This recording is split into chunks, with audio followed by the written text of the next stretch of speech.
Welcome to the Winnebago County Community Mental Health Board Program Year 2023 to 2024 Continued Funding Grant Seekers Information Session.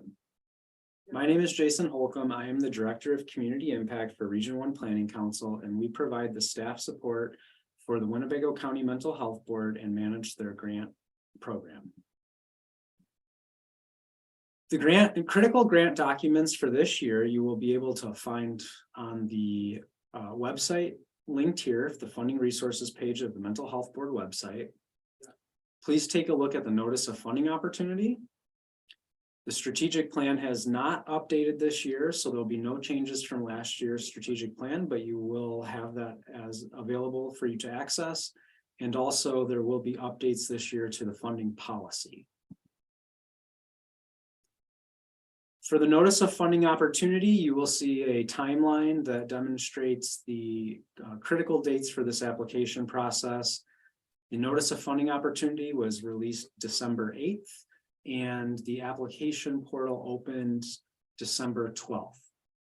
Grant seekers question and answer sessions will be hosted on December 13th and December 15th.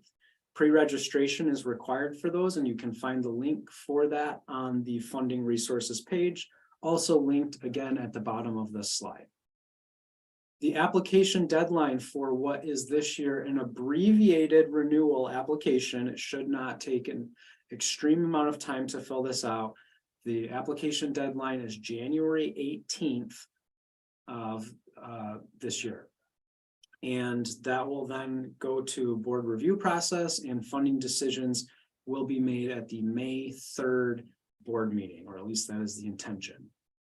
Program year starts June 1st and goes through the same 12-month cycle as previous years with quarterly outcomes reports, the first quarter of which was be due September of 2023. As I mentioned, there are no changes to the strategic plan this year, so the 6 priority areas remain the same. Service areas, target populations, and outcomes all remain the same, and you can get more detailed information about this in the strategic plan linked on the funding resource page. There will be up to $20 million in awards this year for new and renewal programs for the priority areas and target populations noted in the strategic plan. As we did last year, there's an opportunity for you to sign up to collaborate with other organizations. This is probably more relevant to your new applications than renewal applications, but if you want to look for other organizations to maybe join your application as a collaborator, you can click on the link on the funding resources page for collaboration interest sign-up sheet, and you can list your organization in the focus area of your application and find other organizations who might be looking for a collaborative proposal, and we will let you self-organize any additional conversations you would have with other organizations. Another opportunity for collaboration this year includes the use of a community-wide referral tool called IRIS, and there is a link to a presentation on the funding resources page that gives a information session for IRIS, so you can learn more about that tool and how that might contribute to showing collaboration of your proposal this year without adding additional organizations to your actual proposal. As I noted, there have been minor changes to the funding policy that will be implemented for the new program year. Things that remain the same this year include the eligibility requirements. One note is that there are disqualified agencies based on board affiliations, and you can find that on the funding resource page, this current year disqualified organizations.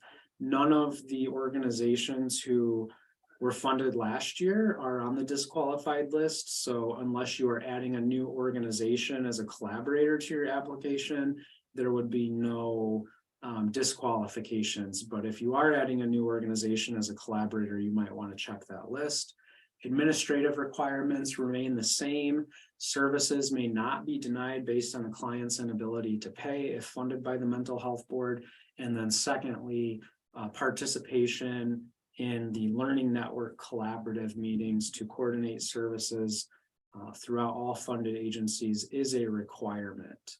Fiscal expectations remain the same as well. So indirect rates can be a 10% de minimis, or if you have a state or federally approved indirect rate, you can submit that for a higher than 10% indirect rate. We need those to be up to date each year. So if you have one from the past that has expired, we will not honor that. We will require you to submit an updated, approved state or federally indirect rate agreement. And one note I'd like to just clarify for this year is fiscal agents are responsible to maintain fiscal expectations for any subawardees. There are two different ways to manage subawards in a collaborative application. One is through contract. So if you are contracting services out, we expect that you do that according to your own procurement policies and manage those contracts in accordance with your own internal subaward requirements or contract requirements, and also to maintain adherence to the board's funding policy.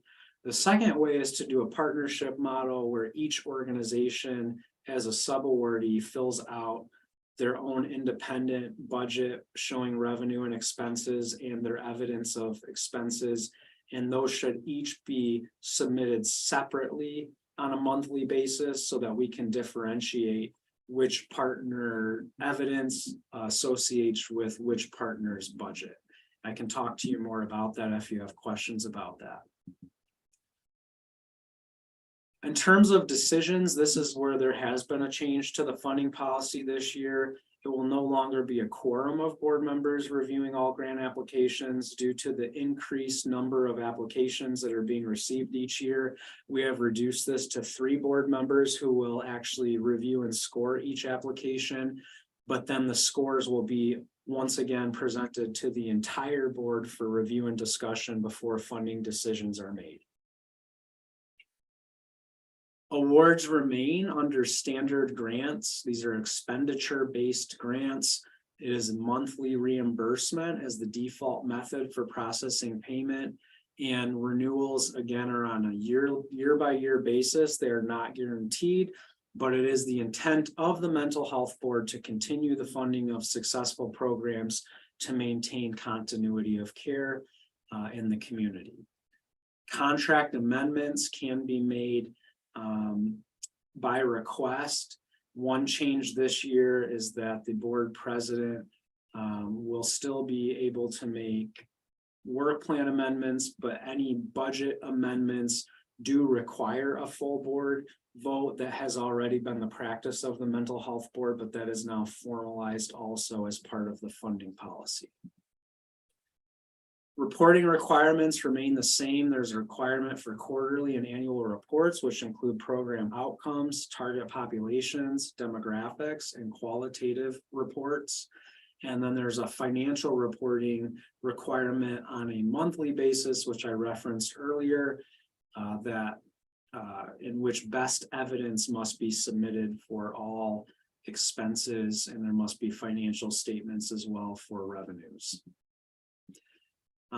Some of you have seen this before. It's just a reminder that your financial requirements are more complex or made more simple, generally speaking, on the basis of whether or not your program is revenue generating. If it is revenue generating, that creates a little bit more complexity, although we understand some programs need to be revenue generating because you have some services that are eligible for Medicaid reimbursement or other funding source reimbursement on a fee-for-service model. And then secondly is whether or not your program has all dedicated staff or not can make it more complex.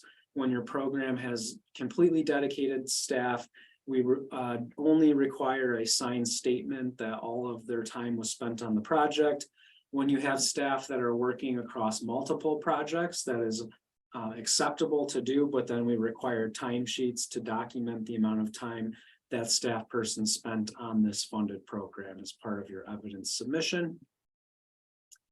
And with that said, I'll now pass it over to my colleague, Nicole Bennett, who will talk more about the actual application process. Hello, I'm Nicole Bennett. I'm a licensed clinical social worker hired by Region 1 Planning Council, and I also provide support to the Mental Health Board in regards to the grant making process. Here you will find the link for the grant portal, which is Foundant. If you have already received funding, you've already had an account in Foundant. But if you have somebody new completing the application or have any questions, please feel free to reach out to me with any questions. Next slide. So regarding the application process, here's a flow chart that you can also find on our website. So as Jason stated, this year there's an abbreviated application. The board will evaluate that application, and there's multiple different decisions that can be made. So increase in funding, maintain current level of funding, reduce current level of funding, or no funding. In regards to maintain funding, that's with a recommended 5% increase for maintaining funding. Once again, that's just a recommendation that we have. And in terms of increased funding, if that's something that you feel is needed for your program or you have questions about that, please feel free to reach out to staff and we can kind of discuss the avenue for that or appropriate requests in order to do so. Next slide. So the grant review rubric is more qualitative this year in order for the board to have a better understanding kind of how programs are working.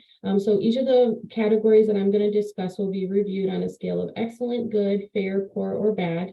And those ratings will be used to determine funding. And as I said, outcomes for decisions could be increased funding, maintain current level of funding, reduce funding, or receive no funding at all. Next slide. So in terms of proposal description, so vision of what proposal would accomplish, service descriptions, extent of services, including location, accessibility, hours of operation, and then a definition of evidence-based best practice or promising practice, is those are a requirement for proposals. Budget, these items have already been discussed, but indirect costs, budget items, kind of where the proposal lies in regards to these indicators. Agency management, so risk management plans, adequate staffing for proposals, any licensing required, consumer satisfaction, so however that is collected and reported out for your agency. Agency compliance, so in regards to your monthly submission of your financials, your outcomes, attendance in the learning network collaborative that happens 4 times a year, how aligned your program is with the mental health board's strategic plan and their community priorities, also use of previous funds on your target proposal in addition to target populations. And then the community support system, this has already been discussed, but how well this proposal sought to fill a gap and how successful you were in doing so, identifying needs in the community that you were able to address in terms of a system of care, and then how aligned your program was with the strategic plan for the mental health board.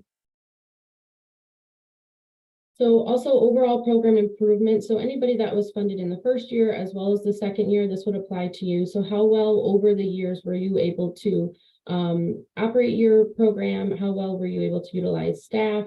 What outcomes were you able to achieve? How many individuals were served? How much of your budget you were able to utilize, and kind of how your processes improved over time. So on the next few slides, we'll have contact information. So please feel free to reach out to Jason or myself. If you go to the next slide, there's a way to contact us, info@mentalhealth.wincoil.us.